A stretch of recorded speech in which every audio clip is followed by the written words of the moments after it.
জামুগুৰিহাটৰ টুপিয়া গাঁৱৰ বেতগুৰি মাঝি থান প্ৰাংগণত আদিবাসী চেংগেল অভিযানৰ ধন্যবাদ জ্ঞাপন অনুষ্ঠান অনুষ্ঠিত হৈ যায়।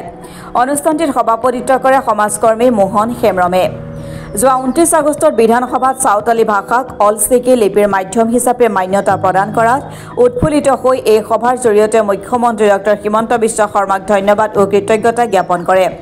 অনুষ্ঠানত অংশগ্ৰহণ কৰে আদিবাসী চেংগেল অভিযানৰ প্ৰতিষ্ঠাপক সভাপতি তথা সৰ্বভাৰতীয় সাঁওতালী শিক্ষা পৰিষদৰ সমন্বয়ক পাণ্ডু,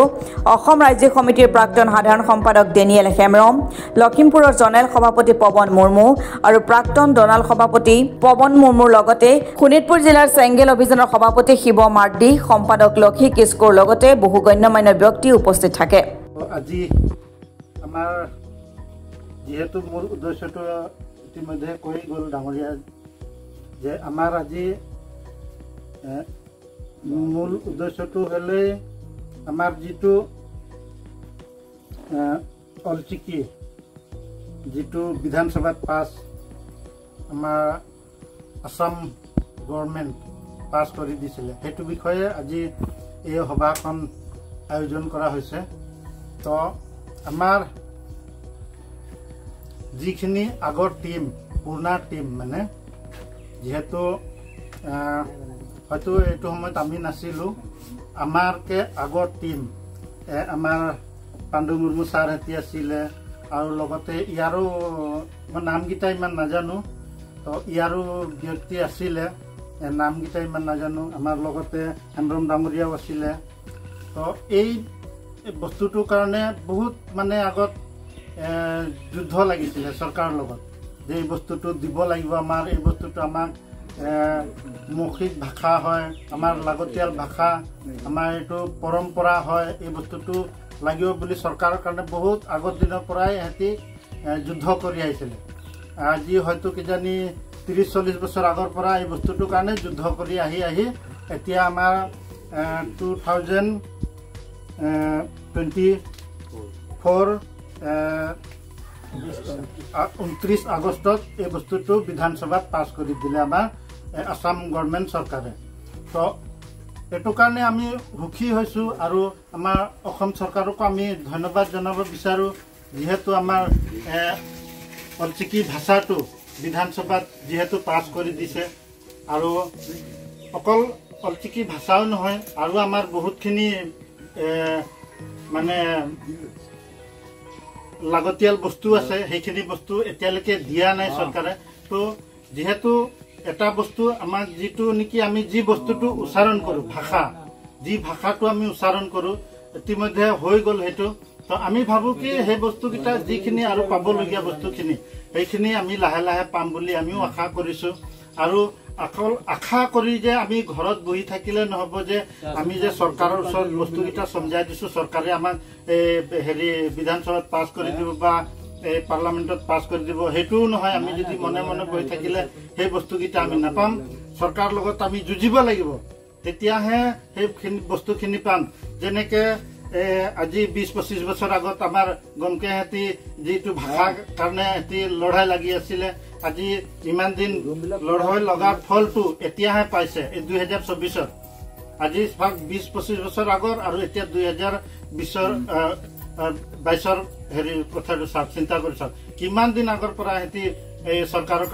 ওচৰত যুদ্ধ কৰি আছিলে যে আমাক এই ভাষাটো লাগে বা আমাক আমাৰ যিখিনি আমাৰ সাঁওতালী যিখিনি মানে মাটি বাৰী সমস্যা বা আমাৰ যেনেকৈ থকা মেলা, যেনেকৈ আমাৰ যিখিনি আমাৰ প্ৰব্লেম হৈছে সেই বস্তুখিনি লাগে বুলি বহুত আগৰ পৰাই এই চৰকাৰৰ পৰা যুদ্ধ কৰি। সৰ্বপ্ৰথমে মই নিজৰ পৰিচয় দিব বিচাৰিছোঁ। মোৰ নাম ডেনিয়েল হেমৰম, মই আদিবাসী চেংগেল অভিযান অসম ৰাজ্যিক সমিতিৰ প্ৰাক্তন সাধাৰণ সম্পাদক। আজি এইখন সভা আয়োজন কৰাৰ মূল উদ্দেশ্য এটাই আছিল যে যোৱা 29 আগষ্ট তাৰিখে বিজেপি নেতৃত্বাধীন অসম চৰকাৰে যি আদিবাসী সাঁওতাল জনগোষ্ঠীৰ কাৰণে যোৱা 29 আগষ্টত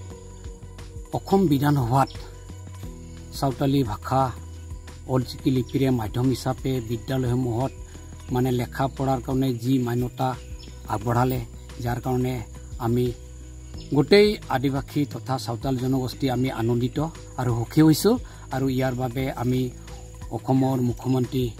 ডক্টৰ হিমন্ত বিশ্ব শৰ্মা ডাঙৰীয়াক আমি ধন্যবাদ জ্ঞাপন কৰিছোঁ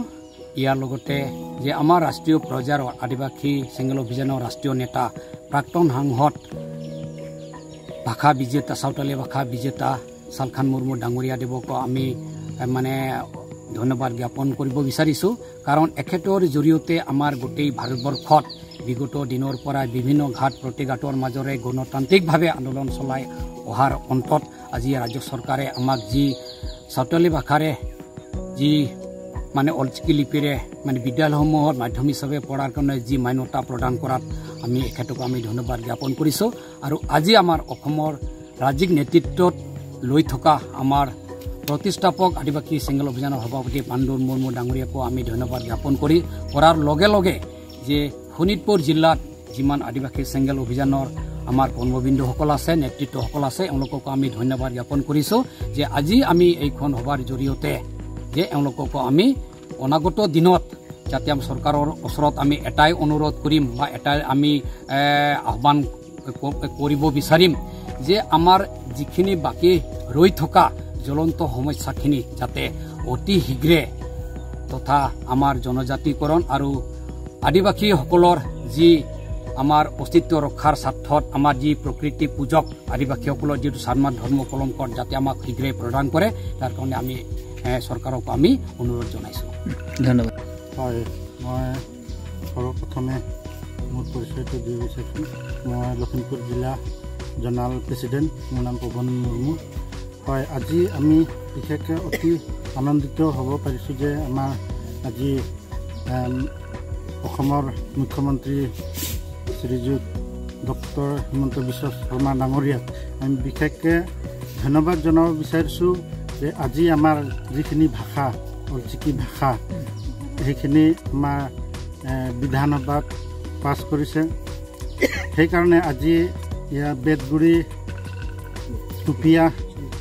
শোণিতপুৰ জিলাত এই সভাখন আয়োজন কৰা হৈছে লগতে আমি টুপিয়া গাঁও আৰু মাঝি আৰু টুপিয়া বাসিন্দা গোটেই মিলি আমি আমাৰ মুখ্যমন্ত্ৰী ডাঙৰীয়াক আমি অশেষ অশেষ ধন্যবাদ দিছোঁ যিহেতু আমাৰ ভাষা প্ৰদান কৰাৰ বাবে আৰু আমি লগতে আমাৰ জীৱিত বঙা চালখান মুৰ্মুকো আমি অশেষ অশেষ ধন্যবাদ দিছোঁ যিহেতু আমাৰ কাৰণে নিজৰ জাতিৰ কাৰণে সি বহুত বছৰ আগত চৰকাৰৰ কাৰণে যুদ্ধ লাগি আহিছিলে ৰোড ৰেল চকা জাম আৰু বিভিন্ন ধৰণৰ মানে এনেকৈ চৰকাৰৰ লগত মানে দাবী জনাইছিলে তো গতিকে আমি তেওঁকো বহুত বহুত ধন্যবাদ দিছোঁ আৰু লগতে আমাৰ উজনি অসম শ্ৰীৰামপুৰ জিলাৰ আমাৰ যিহেতু পাণ্ডু মুৰ্মু ডাঙৰীয়াও আছে তো আমি তেখেতকো বহুত বহুত ধন্যবাদ জনাইছোঁ যিহেতু তেখেতলোকৰ জৰিয়তে আমি আজি এইখন সুবিধাটো পাইছোঁ চৰকাৰৰ আগত আৰু আমি আগন্তুক দিনলৈ আমি যিখিনি আমাৰ প্ৰাপ্য আছে আমি চৰকাৰৰ জৰিয়তে আমি হয়তো পাবৰ কাৰণে সক্ষম হ'ম বুলি আমি আশা ৰাখিছোঁ ধন্যবাদ